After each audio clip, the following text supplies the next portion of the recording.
नाखूनों की वो कौन सी खराबी है जिसकी तरफ आपको सीरियस होकर तवज्जो देनी चाहिए? आया है आज आरिफी।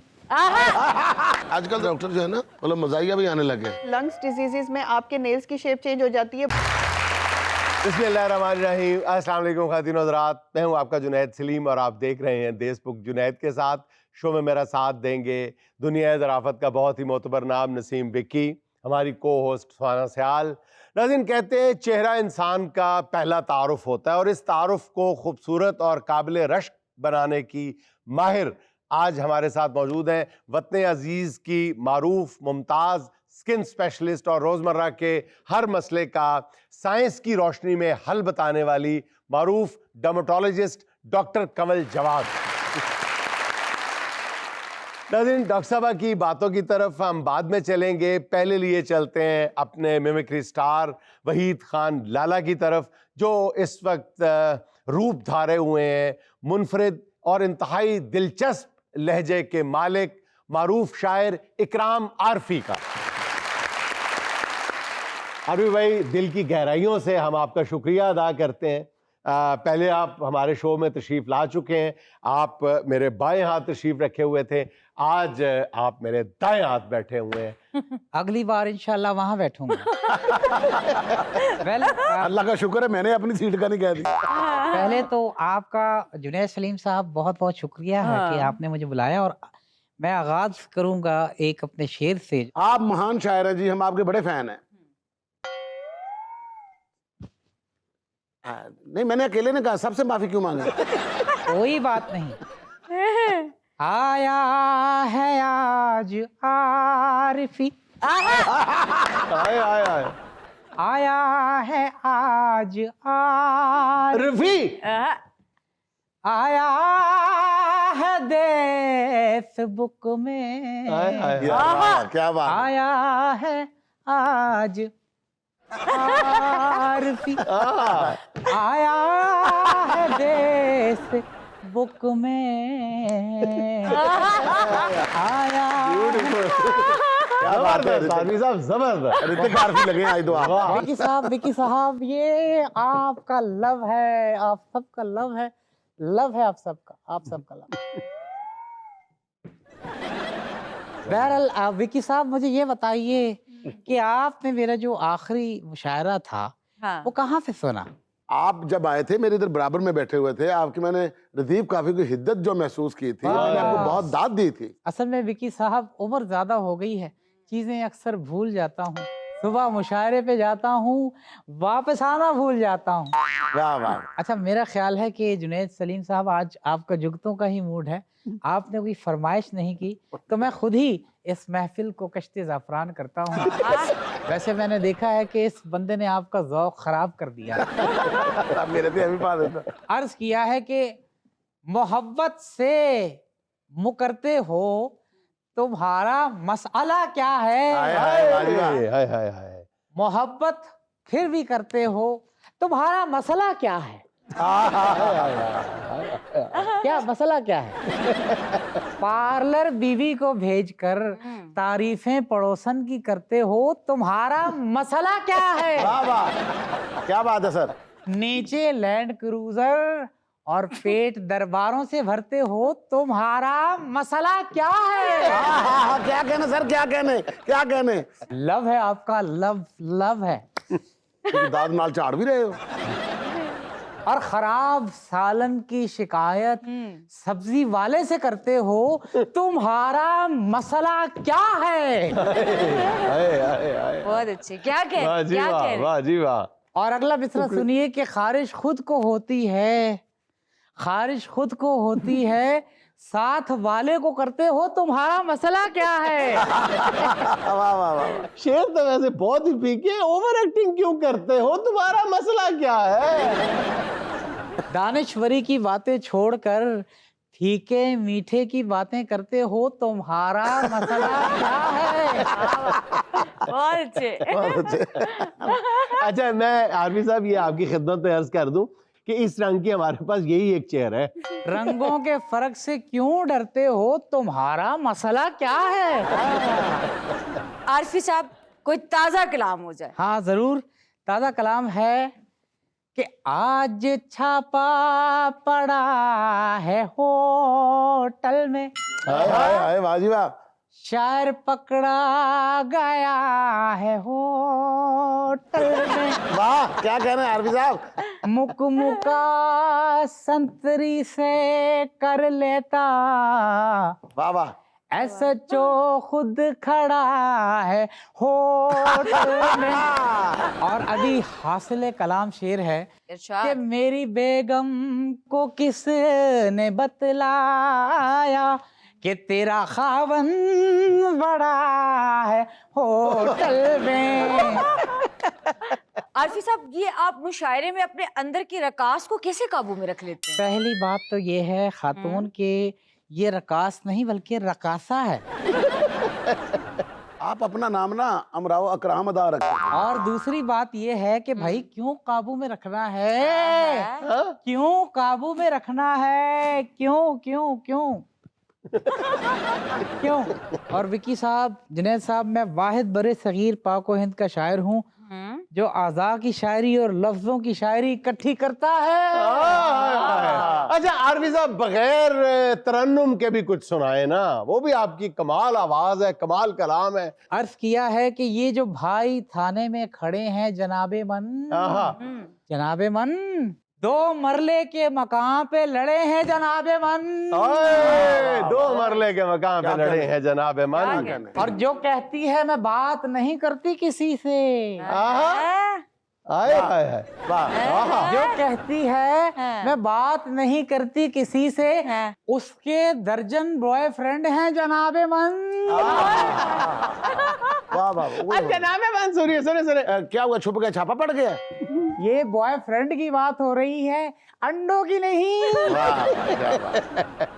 क्या करनी पड़ेगी उसको तरस खा के मोहब्बत, हम ऐसे लीचड़ हुए पड़े हैं जनाबे मन। वाह वाह वाह। कुर्सी तो आडे वास्ते जे। क्या हो गया? मैंने दिया जो गिफ्ट तो वो पूछने लगी, मैंने दिया जो गिफ्ट तो पूछने लगी, ये किससे पैसे फड़े हैं जनाबे मन। और आया था एक दोस्त नई गाड़ी दिखाने, हम आज फिर रज के सड़े हैं जनाबे मन। वाह वाह वाह, क्या बात है। और अब बड़ा दर्दनाक शेर है जो मैं अर्ज कर रहा हूँ कि मुद्दत के बाद देख के मुझको वो कह उठी, मुद्दत के बाद देख के मुझको वो कह उठी कि आप अभी तक छड़े हैं जनाबे मन। अच्छा आरवी साहब, ये बताएं कि आपका जो ज़ौक़े जमालियात है वो क्या है, मतलब क्या चीजें देख के आपको आमद होती है? कोई एक चीज फरमाइए ना, कौन ला तादाद। सबसे पहले फटी एड़ियां, आय हाय हाय हाय हाय। फटी हुई एड़ियों की दरारें देखकर मुझे मोहब्बत के भटके हुए रास्ते नजर आ गए। आरवी साहब का ख्याल भी कमाल है ये। चकवाल दियां रेवड़ियां ते फटी हुई एड़ियां मुझे बहुत मुतासिर करती। फिर आमद के दरवाजे मजीद वाह हो जाते हैं जब मैं किसी के लंबे और धंसे हुए नाखून देखता हूँ। और सितम वालाए सितम, वो नाखून गंदे हों तो क्या बात, वाह वाह वाह वाह वाह वाह। आरफी साहब, आप शायरी छोड़ के मैनिक्योर पेडिक्योर शुरू कर ले, सैलून खोल ले। आया है दिल में कैसे तेरे ये ख्याल सैलून का, और अब क्या होगा इस जज्बात के बैलून का। आया कैसे ये ख्याल अब? अच्छा देख के गौर से बताइए, क्या मैं क्यूट हूँ? सच पूछे तो आप क्यूट नहीं म्यूट अच्छे लगते हैं। अंदाज खूब आपका, बैन और खलून का। वाह वाह, क्या बात है। अड़ा बैन खलोनी दस रहे तुसी बड़े अच्छे गाए। और हाफी की खुशकी ने कर दिया फेल तेल जैतून का। नाज़रीन, मुझे लेना एक छोटा सा वक्फा, हमारे साथ रहिए।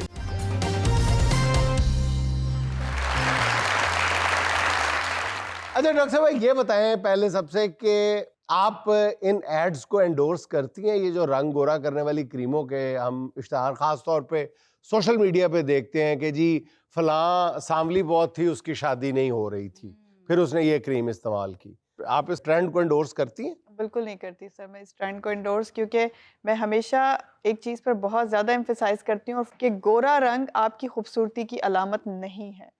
लेकिन कुछ ट्रेंड इस तरह का चल निकला है कि जिसका रंग गोरा नहीं होता है, वो उसे ऐसा लगता है कि वो ना तो उसकी शादी हो पाएगी, ना वो दुनिया हाँ। में सरवाइव कर पाएगा, ना ही उसके लिए अच्छे रिश्ते आएंगे। कुछ हमारे जो मुआशरा है ना, उसकी भी मेंटालिटी ऐसी हो गई है कि मतलब आपका रंग गोरा नहीं होगा तो आप खूबसूरत नहीं दिखेंगे। लेकिन डॉक्टर साहब जितने डर्मेटोलॉजिस्ट हैं या स्किन स्पेशलिस्ट हैं, जितने एस्थेटिक्स के एक्सपर्ट्स हैं, वो भी तो उनका मेरा ख्याल है कि 80-90% जो एम्फेसिस है या वो वजन कम करने पे होता है या इसमें रंग होता है गोरा रंग गोरा करने करने पे। अगर आप बात रंग गोरा की करें तो आप देखें बहुत सारी ऐसी रिनाउंड हमारी वर्ल्ड वाइड सेलिब्रिटीज हैं जिनके रंग सांवले ब्रिटिश या डार्क स्टिल हाँ। हैं और वो बहुत अच्छा काम कर रही हैं और वो रिनाउंड भी हैं। लेकिन हमारा कुछ एशिया का ही ट्रेंड है कि अगर रंग गोरा है, आप अगर बात कर रहे हैं, ये हम पर इल्जाम ना दें कि हम लोग इस चीज पर एम्फेसाइज करते हैं। बेसिकली हम ट्रेंड को फॉलो करते हैं, हम पेशेंट की डिमांड सुनते हैं। हमें सामने से पेशेंट आके डिमांड कर रहा है कि मुझे कुछ भी नहीं चाहिए, मुझे सिर्फ रंग गोरा चाहिए। तो हमें क्या करना है सर, बीइंग अ डॉक्टर, हमने अपना पेशेंट सुनना है, हमने अपने पेशेंट को एड्रेस करना है। आजकल तो वैसे काफी सारे डॉक्टर जो है ना, मतलब मजाइया भी आने लगे हैं। तो एक डॉक्टर के पास किसी बंदे ने जाकर कहा जी मुझे भूख नहीं लगती, तो कहता अपनी रोटी मैंने जाया कर। आप 4 क्लिनिक्स पे काम करती हैं, पता नहीं आप तो लास्ट जब मेरा ख्याल 1 महीना पहले आई थी तो 4 थे, अब 6 हो गए होंगे आपके क्लिनिक।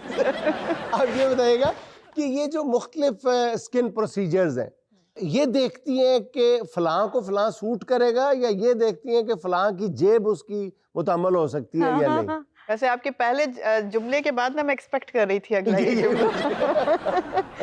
नहीं सर, ऐसा नहीं होता। देखिए, जेब से ज्यादा डॉक्टर के तौर पे जो मेरा काम है ना, वो ये कि आपको सूट क्या कर रहा है। टू बी वेरी ऑनेस्ट, जो चीज आपको सूट ही नहीं कर रही है, आप सोचें कि मैं उसके लिए ज्यादा पैसे लेके भी क्या करूंगी, मैंने पेशेंट खराब ही करना है ना। सही बात है। So ethically this is also not good कि मैं पेशेंट को जेब देख के बहुत बड़ा एक ट्रीटमेंट एडवाइस कर दूं और वो उन्हें सूट भी ना करे। तो ऐसा बिल्कुल नहीं है। मैं पहले आपके जुमले के साथ ही जाऊंगी कि मैंने पेशेंट देख के ट्रीटमेंट चूज करनी है। अच्छा डॉक्टर साहब, ये जो स्किन के मामलात है, इसमें आपको वक्फे वक्फे से सेशन लेने पड़ते हैं। क्या कोई ऐसा तरीका कार नहीं है कि एक ही सेशन में आपकी जान भी छूट जाए और आपकी खूबसूरती भी स्किन की आपको तो मिल डॉक्टरों जाए? का घर कौन चलाएगा? हाँ जी। देखिए, ये बात भी तो सही है ना, हमारा घर कौन चलाएगा, हमारे बिल्स कौन पे करेगा। ये फैक्ट है। लेकिन देखिए, बहुत सारी चीज़ें ऐसी होती हैं, कुछ हमारे पास भी ट्रीटमेंट्स ऐसे हैं जिनको एक ही सेशन रिक्वायर्ड होता है और एक ही सेशन में उसके मैजिक आ जाते हैं। अच्छा। और मेजॉरिटी ऑफ ट्रीटमेंट आप ठीक कह रही हैं कि उनको सेशंस रिक्वायर्ड होते हैं ना। सेशंस के बगैर इसलिए पॉसिबल नहीं होता कि कोई भी मेडिकेटेड चीज़, इधर वो गोली हो खाने वाली या कोई ट्रीटमेंट हो, वो अपना वर्क स्लोली करती है। कभी भी वो मैजिक 5 दिन में गोरा गोरा वाला मैजिक हम लोग नहीं दिखा सकते। टू बी वेरी ऑनेस्ट, आपको स्लोली चलना पड़ता है। किस ट्रीटमेंट से आपको कोई साइड इफेक्ट तो नहीं हो रहा है, हमें ये भी देखना पड़ता है। 1 वीक, 15 डेज या फिर मंथ के गैप से बुलाने का मकसद सिर्फ ये होता है कि वो ट्रीटमेंट आपकी स्किन को, आपकी बॉडी को सूट किया भी है कि नहीं। सो सेशंस रिक्वायर्ड होते हैं हर उस ट्रीटमेंट के लिए जिसमें हमें पेशेंट के लिए केयरफुल होना पड़ता है। अच्छा डॉक्टर साहब, अब ये जो इलाज आ गए हैं स्किन के, ये मुख्तलिफ फॉर्म में आ गए हैं। जैसे ग्लूटाथायोन को ले लें, ये इंजेक्शंस में भी है, ड्रिप्स में भी है, एम्प्यूल टैबलेट्स फॉर्म में भी में भी है, है, क्रीम की बिल्कुल। फॉर्म में भी है। तो आप मुझे ये बताएं कि क्या जब हम इसको डिफरेंट फॉर्म में यूज करते हैं, एम्प्यूल्स में भी है, तो क्या इस सब चॉकलेट्स में भी है। तो इन सब का असर एक जैसा ही होता है? देखिए, जितनी भी ट्रीटमेंट्स है ना, वर्ल्ड वाइड ही आप देखें मुख्तलिफ फॉर्म में आती हैं। कुछ टैबलेट फॉर्म में है, कुछ क्रीम फॉर्म में है, कुछ इंजेक्टेबल भी हैं। अब ये है कि अगर हम एस्थेटिक की दुनिया की बात करते हैं ना, तो एस्थेटिक की दुनिया में हम लोग कंबाइंड ट्रीटमेंट पे ज्यादा बिलीव करते हैं। अच्छा। यानी कि अगर हम इंजेक्टेबल दे रहे हैं तो साथ में हमने ओरल भी देना है, साथ में हमने कुछ सिरम्स या क्रीम अप्लाई करने के लिए भी देने हैं। लेकिन इसमें डिफरेंस क्या होता है बेसिकली कि आपने पेशेंट को देखना है कि रिक्वायरमेंट कितनी है, पेशेंट की डिमांड कितनी है और आपको क्या लगता है कि आपके पेशेंट के लिए इस वक्त कौन सी चीज़ ज़्यादा सूटेबल है। फॉर सपोज अगर पेशेंट बहुत अच्छा, मुझे लगा अगर आप ग्लूटाथायोन की बात कर रही हैं, पेशेंट की डिमांड है मुझे ग्लोई स्किन चाहिए, मुझे इवन टोन चाहिए, या वही जो हमारा टॉपिक है हॉट टॉपिक के, जी मुझे गोरा रंग चाहिए, तो उसके लिए पेशेंट का हमने स्किन चेक करनी है कि क्या उसे रियली बहुत सारी चीज़ों की नीड है, क्या हमें इंजेक्टेबल से ही स्टार्ट करना पड़ेगा डायरेक्ट, या सिर्फ खाने वाली ट्रीटमेंट से काम चल जाएगा। डेफिनेटली टैबलेट्स, कैप्सूल, सिरम्स ये सब एक जैसा वर्क नहीं करते। मोस्ट इफेक्टिव कौन सा है? मोस्ट इफेक्टिव अगर मैं कहूँ तो इसमें इंजेक्टेबल ज़्यादा बेहतर रहते हैं, ओके। सिरम ज़्यादा कंपैरेटिवली टू बेटर होते हैं। हम अगर क्रीम फॉर्म से देखें, टैबलेट या फिर कैप्सूल के मुकाबले में एम्प्यूल्स यानी कि ओरल जो हमारे पास शॉट्स आ गए हैं, ग्लूटाथायोन के आ गए हैं, कोलेजन के, जैसे कोलेजन लगाने वाली क्रीम मैं हमेशा बताती हूँ कभी वर्क नहीं करती। ओके। आप जितना मर्जी एक्सपेंसिव ब्रांड ले लें, कोलेजन वर्क नहीं करता। खाने में करती है? खाने में समहाउ करती है, आपको उसके जो शॉर्ट्स हांडी हैं में डाल लें, बहुत अच्छा काम करेगी सर। फिर आपकी किचन में एंट्री बंद हो जाएगी आइंदा से।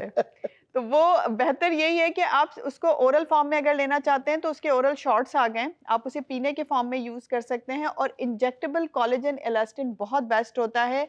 खाने वाली टैबलेट इतनी वर्क नहीं करती जितना कि आप अगर उसको इंजेक्टेबल लगवाएं तो। अच्छा। अच्छा डॉक्टर साहब ये बताइएगा कि ज़ाहिर है डर्मेटोलॉजिस्ट से पूछा जा सकता है, ये जो नाखूनों का मामला है, नाखूनों की वो कौन सी खराबी है जिसकी तरफ आपको फौरी तौर पे सीरियस होकर तवज्जो देनी चाहिए कि यार ये ठीक नहीं है, जो किसी और बीमारी को बीमारी की इंडिकेट तरफ है। करती हो, कौन सी बीमारी है? ब्रिटलनेस ऑफ नेल हम जिसे कहते हैं, आपके जो नेल्स हैं उसमें अगर वाइट रिजेस पड़ना शुरू हो जाएं, आपके नेल्स की शेप अगर चेंज हुई हुई हमें नजर आती है, जैसे कि आपका ये नॉर्मल जो नेल है ये स्पून की तरह उठा हुआ नजर आए, सही। तो हमें फौरी तौर पे इंडिकेशन होती है कि हम डेफिनेटली अपने पेशेंट का वर्कअप करवाएं फॉर डिफरेंट डिजीजेस। जैसे बहुत सारे ऐसी होती हैं लंग्स डिजीजेस में आपके नेल्स की शेप चेंज हो जाती है, बहुत सारे कैंसर्स ऐसे होते हैं जिनमें आपके नेल्स की शेप चेंज हो अच्छा, जाती है। बाज दफा नाखूनों में झुर्रियां यानी 50-60 Lines साल के पड़ बाद तो होता ही है, लाइंस, रिंकल्स पड़ जाती हैं। रिंकल्स पड़ जाते अच्छा, हैं। नाखूनों पे झुर्रियां आ जाती हैं, मतलब नाखून भी बूढ़े हो जाते हैं? नहीं वो सर, भी उसकी किसी- बात नहीं कर रहे थे कि वो तो एजिंग हमें पता है कि एजिंग है। आफ्टर लेकिन अगर इससे वक्त से पहले अर्ली एज में अर्ली एज में ये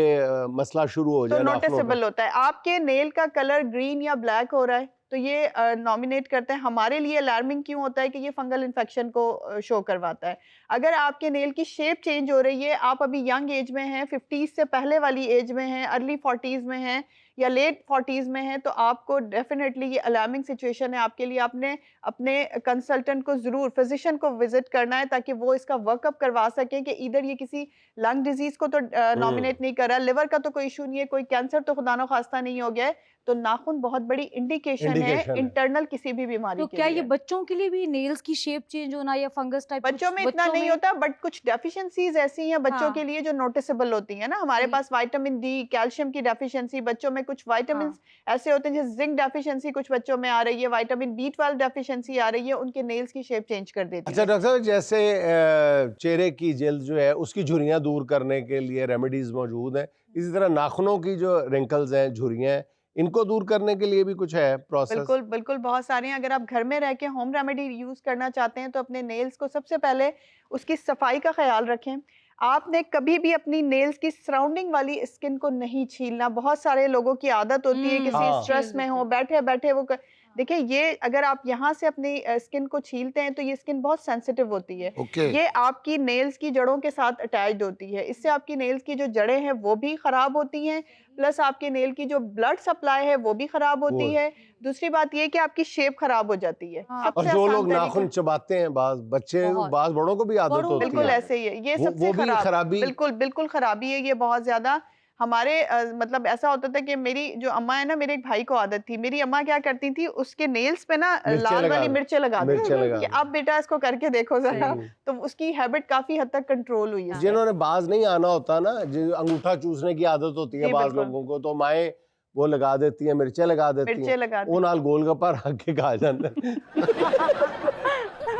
सर वो बस कहीं होम रेमेडी बताएं। होम रेमेडी भी इसको कहीं ना कहीं प्रिवेंट करती है। जैसे लहसुन बहुत अच्छी एक होम रेमेडी है फॉर द नेल्स। आप लहसुन को यूज कर सकते हैं। कैसे? गार्लिक, एक जवी उसकी लेनी है लहसुन की, उसे छील के आपने अपने नेल्स पर उसको बकायदा उसका आप ये कहें कि फाइल जैसे हम करते हैं ना फाइलर से, हाँ। उस तरीके से हाँ। आपने अपनी नेल्स को करना है। उससे आपकी रूट्स पे भी लग जाएगा वो, और आपका नेल हेल्दी भी हो जाएगा, क्योंकि उसमें सल्फर मौजूद होता है, वो आपके नेल्स को ग्रोथ देता है। पहली बात। दूसरी बात ये है कि उस लेसन की वजह से आपके नेल्स शाइनी हो जाते हैं। जी, तो अब बारी है सुहाना का सवाल मेहमान से।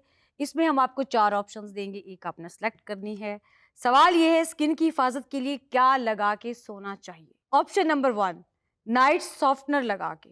ऑप्शन नंबर 2, अर्के गुलाब लगा के। ऑप्शन नंबर 3, कानों को हाथ लगा के। ऑप्शन नंबर 4, मोबाइल चार्जिंग पे लगा के। या किसी को दाव लगा के। देखिए, अगर आप मेल्स की बात कर रही है तो थर्ड ऑप्शन इज गुड, यानी कि कानों को हाथ कानों लगा को के। हाथ लगा के, ओके। और अगर आप फीमेल की बात कर हाँ। रही हैं तो last option is good, mobile को चार्जिंग पे लगा के। चार्जिंग पे हाँ। लगा के। हाँ। लेकिन अगर आप पूछ रही हैं बीइंग अ डर्मेटोलॉजिस्ट मुझसे, हाँ। तो डेफिनेटली अपनी स्किन को मॉइस्चराइज, यानी कि आपको नाइट सॉफ्टनर्स लगा के सोना चाहिए अपनी स्किन पे, ताकि आपकी स्किन रात भर मॉइस्चराइज रह सके। लेकिन डॉक्टर साहब, अगर मोबाइल चार्जिंग पे लगाने की बजाय अगर वो मोबाइल इस्तेमाल करे और आपसे कंसल्ट करे और चार्ज भी करे, यानी मोबाइल को भी चार्ज ना करे, आपको चार्ज भी, यानी पैसे दे, आपको फीस दे, तो फिर ठीक है, सर, ये तो फिर बेस्ट- मोबाइल इस्तेमाल कर सकते ये हैं तो बेशक। बेस्ट ऑप्शन है मेल फीमेल दोनों के लिए। पूरी रात चार्ज करके लगा सकते हैं आप, पूरी रात आपको आप पे करते रहें और पूरी रात कंसल्टेशन लें। नाज़रीन, एक छोटा सा वक्फा, हमें यकीन है आप रिमोट से दूर और हमारे करीब रहेंगे।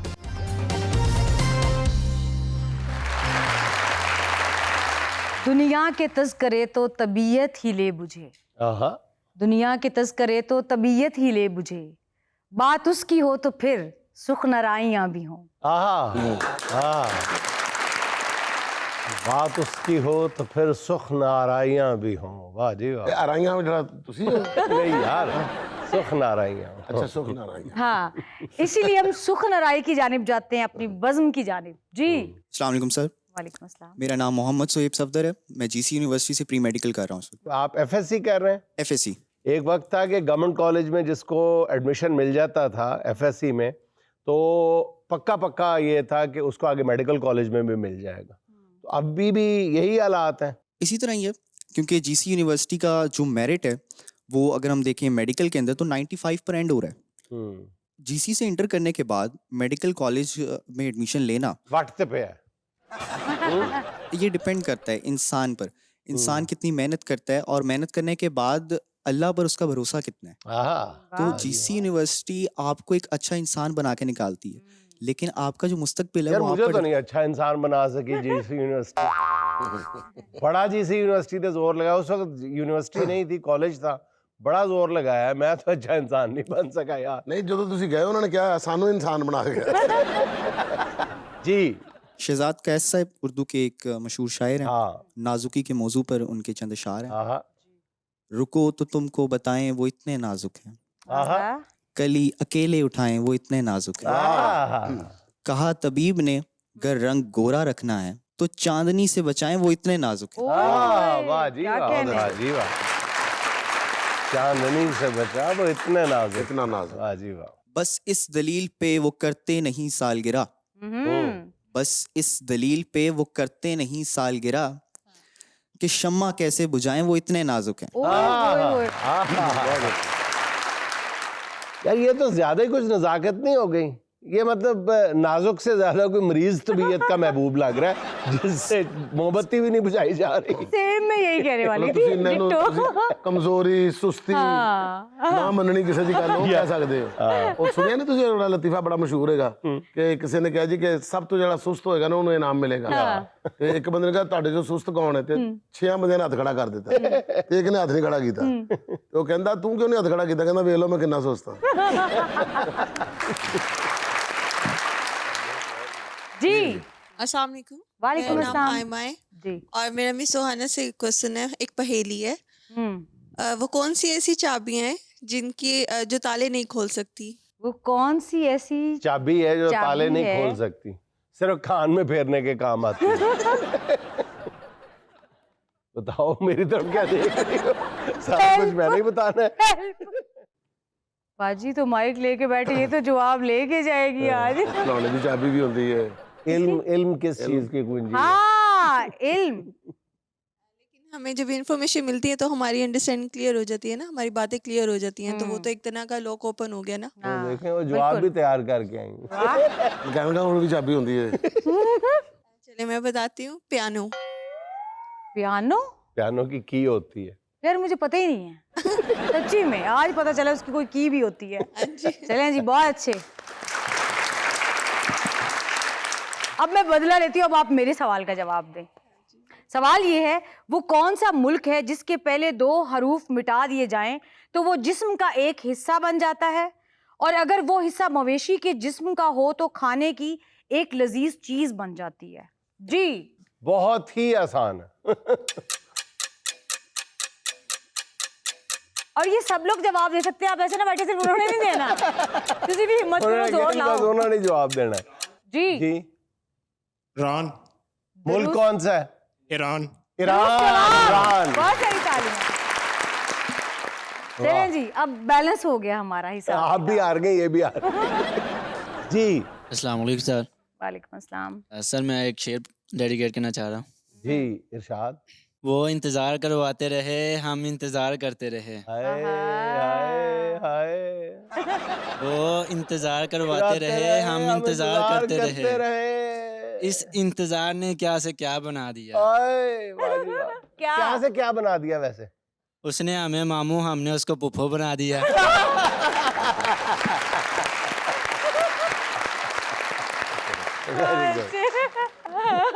मन लड़ा ही बात रही है। शाबाश।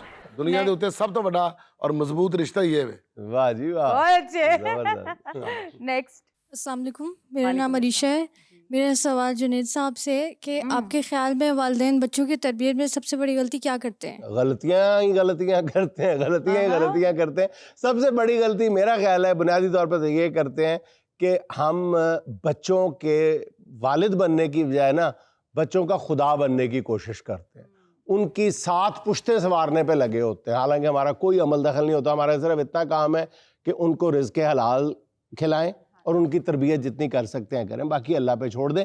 लेकिन अगर अमली तौर पे आप देखें ना, सच्ची बात है, मैं ये समझता हूँ कि हम बच्चों की तरबियत में एक बहुत बड़ी गलती ये करते हैं कि हम बच्चों की इज्जत नफ्स का एहतराम नहीं करते। हम कहते हैं लाडला है, बच्चा है, मेरा बेटा है, मेरी बेटी है, कौन सी इज्जत नफ्स इसकी। मोहब्बत में ही हम उसकी इज्जत नफ्स जख्मी पे जख्मी किए चले जाते हैं। उठे तो तेनों की पता ऐवी बोली जाना है, बड़े ही नहीं बोले, चल चल तो उठ चल, तुम्हें क्या पता, चलो। इस तरह डांटते हैं। हर वक्त उसके दोस्त होते हैं, बच्चे बैठे होते हैं, बड़ों के साथ बैठा, हमें कोई अंदाजा नहीं होता कि बच्चे की भी उतनी इज्जत नफ्स है जितनी हमारी है। बहुत और उसका नुकसान पता क्या होता है, हमें खुद अंदाजा नहीं होता कि बच्चा फिर उसी जख्मी और मजरू इज्जत नफ्स के साथ बड़ा होता है। और फिर क्या होता है, फिर 2 तरह का रिएक्शन आता है सामने। या तो वो फिर उसी बगैर इज्जत नफ्स के जीता है बाकी जिंदगी, क्योंकि बचपन से ही घर में उसकी इज्जत नफ्स मजरू हो चुकी होती है। या वो उससे भी खतरनाक होता है, फिर वो दूसरों की इज्जत नफ्स मजरू किया जाता है सारी जिंदगी। वो तो दूसरों की इज्जत नफ्स का भी एहसास नहीं करता क्योंकि अपनी का नहीं हुआ होता। तो बच्चों की इज्जत नफ्स जो है ना, इसको बहुत प्रोटेक्ट किया जाना चाहिए। बल्कि बाज़ लोग या तो यहाँ तक कहते हैं कि अगर आप बच्चे को जितना बड़ा बनाना चाहते हैं ना, बात से आने कहते हैं, आप अपने बच्चे को डॉक्टर, इंजीनियर बनाना चाहते हैं या डिप्टी कमिश्नर बनाना चाहते हैं, तो बच्चों की उसी तरह से इज्जत करना शुरू करें कि तुम डॉक्टर हो यार, क्या बात, डॉक्टर की तरह उसको रिस्पेक्ट दें, इज्जत नफ्स उसकी कभी मजबूर ना करें। नेक्स्ट। अस्सलाम वालेकुम सर। वालेकुम। सर नसीम से मेरा क्वेश्चन है, सर ऐसा आपका कौन सा ख्वाब है जो आपने अचीव कर लिया है लेकिन आपको उस तरह से फील नहीं हुआ जिस तरह से आपने दूसरी शादी अचीव हो गया हुआ है। अच्छा कैसे शादी को एहसास ही नहीं होने दिया इन्होंने कि अचीव हो गया इनका ख्वाब। सर जी मेरा ख्वाब मैं अचीव तो नहीं, तुसी कंसीव कर लिया। मतलब ख्वाब मेरा सुता मैं तो पता उन्होंने मैं देख रहा नहीं ना, आपने जागती आंखों के साथ देखा। जागती आंखों से हां तुसी मेनू ख्वाब च छेतर पवाओगे। एक बंदा सुता पिया तो तेरे भाभी देखो किहड़ा ख्वाब वेखण डे मैनू पता मैं इहनू जानना लाओ जुत्ती तरह। नहीं नहीं एक बंदा उठिया की कीता की मैं नहीं की देख रहे हो तुसी। सिर तक लोगेगी नहीं ये डाड़ा भाई मेरा भरा गलत हसदा पे मैं तो बिलीव ही नहीं कर अच्छा सवाल का जवाब तो देना। हुण इस तो बाद रहंदा कोई साफ जवाब तो हो गया। अच्छा बताएं ना आपका कौन सा सपना भाईजान जो मैं रह तो सोना ही बहुत घाटे भाईजान मेरे ख्वाब ही नहीं आंदा और जो आता है ख्वाब वो मैंने बूझ लिया है। और जिस तरह होता है ना सुहाना का सवाल ये जुनेद साहब का ख्वाब। नेक्स्ट। अस्सलाम वालेकुम सर। वालेकुम सलाम। सर मेरा नाम उमैर सईद है। जिगर मुरादाबादी का एक शेर सुना रहा हूँ। तेरे जमाल की तस्वीर खींच दूं लेकिन जुबान में आंख नहीं, आंख में जुबान नहीं। वाह जी वाह, वाह जी वाह, वाह। कैमरे में रील नहीं और मेरी माचिस में तिल नहीं। जी तो अब बारी है गेम की। चले। तो इसके लिए हमें चाहिए 3 बॉयज। कौन कौन लेगा हिस्सा? ओके आ जाए। चलिए गेम का आपको पता है? बलून आप कहते नहीं फांसी से खाते पाए। गुब्बारे आपके फ्लोर के ऊपर लग चुके हैं। आपके हाथ में पिन है, गुब्बारे पे मारनी है, एक दूसरे को नहीं मारनी। बाद में गेम मुक जाती, एक दूसरे ने लता जख्मी की थी। देखिए गुब्बारे पे सुई मारेंगे तो ठा की आवाज आएगी, एक दूसरे को मारेंगे तो उई की आवाज आएगी। चलो जी 1 2 3 स्टार्ट। अब भाई मुश्किल में पड़ गए हैं है ना। ओ यार वो शूज है ना, शूज में नहीं पता कितना भोला आदमी है। शूज में नहीं पता चल। अगर आपके दोस्त गाइड कर सकते हैं तो बता दो। भाई तो ऐसे कपड़े सी रहा है। और पिछला तो लगा चोना ला रहे हैं। दूर दूर आगे और आगे जाए और आगे जाए और आगे जाए। आप दाएं अपने दाएं जाए, अपने दाएं जाए, ऊपर नहीं जाना, सीधा जा सीधा जा, अपने दाएं जाए। आप यही सुई अपने सर में मारे हल्की सी और इधर आप अपनी कुर्सी पे जाके बैठ जाएं। खेलो भाई खेलो। एक आप वो 2 हो गया, जीत गया जी वो 2। He is winner. नाज़रीन यहाँ मुझे लेनी एक छोटी सी कमर्शियल ब्रेक, हमारे साथ रहिएगा।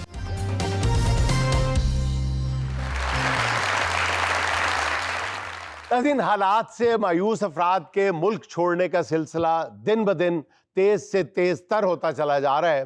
बैरून मुल्क जाने के ख्वाहिशमंद खुद को किस हद तक गिराने पर उतर चुके हैं, आइए दिखाते हैं आपको आज के अपने स्किट में। आपका शोभा क्या है? आप क्या काम करती हैं? मैं नर्स हूँ। अरे आप नर्स हैं? मेरा बीपी तो चेक करो। हाँ? एक मिनट ठहर, मैं अपने दिल की धड़कन सेंड कर देना। जब्बर साहब अल्लाह जब भी देता है शबर फाड़ के देता है। काम पे फोकस करें आप। तो ये मैं काम ही समझता हूँ। अच्छा तो आप माशाल्लाह नर्स हैं जी। ठीक हो गया। आपके हाथों से कोई पेशेंट कभी ठीक भी हुआ है या नहीं? तंग होके बाहर जा रही हैं? नहीं नहीं अल्लाह माफ करे सर, ऐसी तो कोई बात नहीं है। अल्लाह तो माफ कर देता, आप भी माफ कर दिया करें। सर आप वीजा देने की बात करें ना। तो आप बाहर जाके फिर नर्सिंग वाला काम करेंगे? जाहिर सी बात है सर। आप नर्स के वीजे पे नहीं जा सकती। क्यों? क्योंकि हमारे पास नर्स का वीजा ही नहीं है, हमारे पास मांगने वाला वीजा, हम मंगटी पल देते हैं। सर ये कौन सा वीजा है? ये बड़ा वीजा बड़े हमने तरलेशनों से लिया ये। सर देखिए मेरा 5 साल का नर्सिंग का एक्सपीरियंस है। अच्छा। तो मैं उसी काम में बाहर जाऊंगी ना। आपको वीजा तो मैं दे दूंगा लेकिन इसका खर्चा बहुत आएगा मैडम। कितना आएगा? कम से कम देखे जी 4.5 लाख रुपए का ये वीजा है। सर ये 4.5 लाख का वीजा मुझे किस चीज का मिलेगा? ਉੱਥੇ ਜਾ ਕੇ ਤੁਸੀਂ ਜਿੱਥੇ ਜਿੱਥੇ ਪੁਲ ਜਾਂ ਇਸ਼ਾਰੇ ਹੋਣ ਤੁਸੀਂ ਜਾ ਕੇ ਤੁਸੀਂ ਮੰਗਣਾ, ਅੱਲਾ ਦੇ ਨਾਂ ਤੇ ਮੈਨੂੰ ਰੋਟੀ ਦੇ, ਮੌਲਾ ਦੇ ਨਾਂ ਤੇ ਮੈਨੂੰ ਆਟਾ ਦੇ, ਬੀਬੀ ਬੀਬੀ ਮੇਰੀ ਗੱਲ ਕਿਉਂ ਨਹੀਂ ਸੁਣਦੀ ਏ। सर मैं 5 साल नर्सिंग करके वहां पे मांगूंगी। ਚਲੋ ਫਿਰ ਰਹਿਣ ਦਿਓ, ਇੱਥੇ ਨਹੀਂ ਤੂੰ ਮੰਗਦੀ। नहीं ਨਹੀਂ ਮੇਰੀ ਗੱਲ ਸੁਣੋ, ਤੁਸੀਂ ਨਰਸਾਂ ਇੱਥੇ ਨਹੀਂ ਮੰਗਦੀਆਂ। ਜਦੋਂ ਕਿਸੇ ਦੇ ਘਰ ਬੱਚਾ ਹੁੰਦਾ ਬਾਜੀ ਖੁਸ਼ ਹੋ ਕੇ ਆਪੀ ਜੋ ਦੇਣਾ ਦੇ ਦਿਓ, ਇਹ ਵੀ ਮੰਗਣਾ ਹੀ ਹੁੰਦਾ। अच्छा सर मैं सोचती हूँ कुछ, बट बाहर जाना भी तो जरूरी है ना। ਬਾਹਰ ਜਾਣਾ ਬਹੁਤ ਜ਼ਰੂਰੀ ਹੈ। ਇੱਥੇ ਰਹੋਗੇ ਸੋਚਦੇ ਤੇ ਤੁਸੀਂ ਨਾ ਆਪਣਾ ਕੁਝ ਨਹੀਂ ਕਰ ਸਕਦੇ। ठीक है। ਜੋ ਮਜ਼ਾ ਮੰਗਣ ਚ ਨਾ ਉਹ ਕਿਸੇ ਇੰजीनियरिंग ਚ नहीं। Okay let me think over it. बहन मान जाओ, वहां पे कौन से तुम्हारे रिश्तेदार होने जो तुम्हें देख रहा है ताने मारेगा तुम्हें। मान जाओ बिल्कुल अच्छा है, पैसे भी ज्यादा है इसमें। सर ये हमारे बिजनेस के लिए बहुत बेनिफिशियल है। मैं तो आई इसी काम के लिए हूँ, आप सबको मोटिवेट करने के लिए। ये सारे मुझसे पूछ रहे थे ये मोटियां क्या कर रही है, मैं कहा ये वेट करने आई है। सर ये समझाने आई हूँ, मंगने से कोई इज्जत कम नहीं होती। तुसी सुनिया नहीं शेर, मंगदिया मेरी इज्जत नहीं घटदी, मैं मंग के घर बनाना। कितना तजुर्बा है आपका मांगने का? एक्चुअली हमारा खानदानी काम है। बाहर मेरे अब्बा जी को एक बहुत बड़ा इलाका मिला है। अच्छा। असल में ना वहाँ पे मांगने वालों की बहुत कमी है और मेरे अब्बा जी ने स्पेशल आपको रेफर किया है। आप मेरा डन बेस पे वीजा लगवाएंगे मांगने का। क्यों नहीं, आप तो यूं गई। सर आपका क्या प्रोफेशन है? मैं इंजीनियर हूँ जी। अरे तभी टठे पुल गए। सर जैसा आपने मुझे कहा ना टठे पुल वर्गे, हाँ जी, ऐसे मैं आपको कह सकता था टठे बुल वर्गे। अच्छा सर, बुल भी तामीर कर लेते हैं आप? सीमेंट बजरी का साहब। अगर तुम मेरे बुल थले खलोगे मंगो तो बहुत ज्यादा पैसे मिले। अच्छा, कौन कौन सी तामीर की आपने लाहौर में? सर ये जो शंघाई पुल है, नहीं वो तो इम्तियाज साहब ने तामीर किया था। सर मैं तो उसकी बात ही नहीं कर रहा, मैं तो उसके ऊपर से गुजर के जाता हूँ। अच्छा, उससे आगे जो हरबंसपुरे वाला नया पुल बना है, वो रियाज साहब ने बनाया। हाँ उससे आगे वही आता है ना, वो भी गुजर के आगे जाता हूँ। ये आपको पता है जो नीचे ब्रिज बने, ब्रिज ऊपर होता पाए ना, अंडरपास होता। सर आपको पता है वो पहले पुल था। पुल, वाह, यस, पुल बना खूब रहे हो तुसी। लेकिन वो सीएम साहब ने कहा कि मुझे तो अंडरपास चाहिए था। फिर मैंने उसी पुल को ना जी, हाँ जी, यूम रोड के अंडरपास बना दिए। भाई आपने उस पुल के ऊपर बैठ जाना था और पुल ने यूं अंडरपास हो जाना था। अंडरपास नहीं हो जाना था, उसने बिल्कुल समंदर पास हो जाना था। सर ये मेरी कारागरी है। अच्छा, और कोई कर नहीं सकता। लेकिन सर हमारे पास, आपको हमने पहले भी बताया, जो वीजा हैं वो सारे मांगने वालों के लिए हैं। तो आप इंजीनियर, आप इतना बड़ा शोबा छोड़कर वहां जाके क्या करेंगे? ओ सर मांग लेंगे, ये कौन सा औखा काम है? आपको पता है सरकारी दफ्तरों में अपने कामों के बिल पास कराने के लिए मांगना ही पड़ता है सर। कौन नहीं मांगता जी, सारे मांगते हैं। आपकी बात के साथ मैं बिल्कुल एग्री करता हूँ। सवेरे उठ के बीवी को नाश्ता मंगना पैंदा, वे जान लगे किराया मंगना पैंदा, फिर उस बाद नाल कोई मोटरसाइकिल मंगना पैंदा। मंगदा मंगदा बंदा काम ते जांदा जी। एक ही मक्खी बजाई है तेरी सी। हाँ जी, तो भाई साहब आप माशाल्लाह कौन सा काम खराब करते हैं? सर मैं मोटिवेशनल स्पीकर हूँ। अच्छा, तो क्या मोटिवेट करते हैं जी आप? सर मैं लोगों को ये बताता हूँ कि जिंदगी को कैसे बिल्ड करना है। एक बैठे रहना सोच लेके कि क्या होगा, कैसे होएगा, क्यों होएगा, ये कोई काम नहीं है। सोच को छोड़े और स्टेप फॉरवर्ड लें। कुछ ना कुछ हिम्मत करेंगे तो कुछ आएगा। बस इस तरह की स्पीचेस सर। अच्छा, लोगों को बताते हैं आप? जी सर। ओके। तो आप भाई साहब क्या करते हैं? मैं डॉक्टर हूँ सर। अच्छा, डॉक्टर हैं? यस। तो बाहर जाना चाहते हैं? बाहर जाना तो चाहता आप अपने मुल्क में रह के अपने लोगों की खिदमत क्यों नहीं करते? वो केड़ा काम इतने रह गया जी, भुखे मर जाइए। तो डॉक्टरों को कौन भूखा मरता है? डॉक्टरों के तो बहुत पैसे होते हैं, फीस होती है। केड़े मुल्क च कह रहे जे कि बंदा डॉक्टर बने? इत्थे ते सारी दुनिया आप डॉक्टर बनी है। वो कैसे? गली च एक बंदा बीमार हुंदा, चार ओनू इलाज दसन दे हुंदे ने, और एक बंदा ने जेब चों दवाई कढ के दे ही दिंदा है, कहंदा है का ठीक हो जाएगा, जे कुछ होएगा ते मैं जिम्मेदार हां, मैं इत्थे बैठा ना। तेरी आवाज तो नहीं लगता तू डॉक्टर? तेरी आवाज तो लगता तू कोई अपना अंगूर शंगूर बेचना। ए भाईजान चमर दे अंगूर जे, ए भाईजान मिठे अंगूर जे, खट्टा दाना होएगा तो रेडी तो थले सुट देना। हालातां ने जुबान ही थथी करती है जनाब। आप बोर तो नहीं हो रहे? नहीं बोर नहीं हो रहा, मैं थक गया हूँ। ताड़ी इजाजत होए तो बह जावा। बह जा। ओए उठ पा, मेरे गोडे तोड़ते ही तेरा कख ना रवे। चल मैनू बाहर भेज दियो, अल्लाह तानू बहुत देगा। ਉਹ ਤੈਨੂੰ ਕਿਸ ਤਰ੍ਹਾਂ ਬਾਹਰ ਭੇਜ ਦਿਆਂ ਮੈਂ? मैनू ऐसी जहाज से ही भेज दियो। ਉਹ ਇਹਦੇ ਤੇ ਨਹੀਂ ਜਾ ਸਕਦਾ ਤੂੰ? फिर मैं हाथ चुक के लाई जाना। भाई इन्हू सिर ते रख के उड। जल्दी से वीजा दे दें, मुझे सबसे पहले भेजे बाहर। देखिए भाईजान, आपको मैं एक बात बता दूं जी, मेरे पास जो वीजे हैं ना वो सारे मांगने वाले हैं। आपके शोबे को ये शोभा नहीं देते कि मैं आपको ये वीजा दूं। सर आप दें, हम प्रोफेशन चेंज कर लेंगे। आप तो पुल बनाते हैं, आप तो इंजीनियर हैं। ਉਹ ਕਿਹੜੇ ਪੁੱਲ ਬਣਾਉਣਾ ਭਾਈ, ਮੇਰੇ ਕੋਲ ਤੇ ਉਹ ਘਰ ਨਹੀਂ ਬਣਦਾ ਜਿਹੜਾ ਬੱਚੇ ਪੈਰਾਂ ਤੇ ਨਹੀਂ ਬਣਾਉਂਦੇ, ਉਹ ਨਹੀਂ ਬਣਦਾ ਜੀ। आप तो मोटिवेशनल स्पीकर हैं, तो आप जाके मांगेंगे आप इतना अच्छा काम छोड़ के? सर खाक अच्छा काम है। सुबह उठ के मैं घर वालों को कहता हूँ एक चाय का कप दे दे, मेरे पट्टों में खिंचा हुआ है, कोई मेरी बात ही नहीं सुनता। और मैं गली में बैठा हूँ, किसी को कहूँ कि आगे ना जाना, रास्ता बंद है, मेरी सुनता ही कौन नहीं, जाके आगे से देख के वापस आ जाते हैं। तो खा किधर काम करना है सर? ਉਹ ਛੱਡੋ ਜੀ ਡਾਕਟਰੀ ਨੂੰ, ਉੱਥੇ ਜਾਵਾਂਗੇ ਆਰਾਮ ਨਾਲ ਮੰਗਾਂਗੇ, ਲੋਕਾਂ ਦੇ ਐਕਸਰੇ ਲੋਕਾਂ ਨੂੰ ਵਿਖਾ ਕੇ ਆਪਣੇ ਲਈ ਮੰਗਾਂਗੇ। सर वैसे मुझे शक्ल से लग रहा है कि ये सब लोग भीख मांगने के प्रोफेशन को ही अपनाना पसंद करेंगे। आप इनकी ट्रायल ले ले, इनकी रिहर्सल करवा दें। यस, चलो उठ कर दिखाओ डॉक्टर मंगेगा किस तरह। हाँ, टैलेंट दिखाएं अपना। आज आपकी एजुकेशन का पता चले, डॉक्टर, मोटिवेशनल स्पीकर, नर्स, और आपका तो खानदानी पेशा है। गाड़ी का शीशा नॉक करूंगा और कहूंगा भाईजान आपके चेहरे पे जर्दी है, आपकी आंखों में भी जर्दी है, आपके ये पपोटे ऊपर जा रहे हैं, आपको साइकोपोटेरिया है। अगर आपने मुझे 50 रियाल ना दिए तो आप बिल्कुल खत्म हो जाओगे। यार तेरी बीमारी किड्नी की पैट जैसा आधा निकल गया। ये मांगने का तरीका ठीक नहीं है। बड़ा अच्छा तरीका। Thank you sir. ये बंदा है नाचीज अब आपको बताएगा कि एक मोटिवेशनल स्पीकर कैसे मांगता है। वाह, अब बोर तो नहीं हो रहा है? ਕੰਮ ਕਰ ਆਪਣਾ ਅੱਡੀ ਤੋਂ ਮੇਰੀ ਛੋਟੀ ਸਾਲੀ और भी कुकड़ दा खोड़ा होंदा चल। जद्दा के किसी शॉपिंग सेंटर में किसी ने भी ब्रांडेड शर्ट पहनी हुई, उसके पास जाके मैं ये कहूंगा कल को अगर आप मर गए तो आपको ऊपर जाके इस बात का हिसाब देना पड़ेगा कि ये शर्ट जो आपने पहनी हुई है ये आपने किस कमाई से खरीदी, कहां से खरीदी, इसका हिसाब देना पड़ेगा। ये अगला डर जाएगा, सारा अगला डर जाएगा। तो मैं उसे कहूंगा ये शर्ट मुझे दे दो। लो जी, हो गया कारोबार। ओ भाई मोटिवेशनल स्पीकर, वहां पे अरबियों ने जुब्बे पहने होते हैं, शर्टें नहीं पहनी होती। हाँ, और उन्हें तेन देख के कहना ओ दिन डुब्बा जो घोड़ी कड़िया जुब्बा। बैठिए। Thank you. क्यों है? सर समझ तो गए होंगे। क्या? मेरे अंदर से एक आवाज आती थी कि तू इंजीनियर नहीं है, तू भिखारी है, बसेरा कर सऊदिया के सहराओं में। और बाकी तेरे अंदर से सही आवाज आती थी, तू पुल बनाने के लिए नहीं, तू पुल पे मांगने के लिए पैदा हुआ। क्या बात, क्या बात। वो इशारे बनाने के लिए नहीं, इशारों पे खड़ा होने के लिए बना है। Yes sir, yes. ये तेरा हाथ ऐसे बना नहीं है, ऐसे बना है। Yes sir, yes yes sir. आपको मेरे दिल की बातों का कैसे पता चलूंगा? सर यार तो कुछ भी नहीं मंगता ना, तो बड़ा मंगता मैं वा। तू किस तरह सब तो बड़ा मंगता भाई? मैं तो को वीजा भी अल्लाह दे राह ते मंगन आया वा। सर मैं भी वीजे की खातिर नर्सिंग छोड़ के मांगने के लिए तैयार हूँ। वो आप कैसे मांगोगी? मैं शायरी करके मांगूंगी। कैसे? सर मैं कहूंगी वे सखिया एस नर्स ते तरस खा के अपना पर्स दा मुंह खोल दे। वाह। नाज़रीन, ये था आज का देश को चलते चलते आज की छोटी सी बात ये कि हमारे यहाँ सबसे बड़ी बेहयाई हया के फलसफे को सिर्फ औरत तक महदूद रखना। नाज़रीन खुश रहें, खुश रखें। आपसे मुलाकात होगी इंशाअल्लाह कल। अल्लाह हाफ़िज़।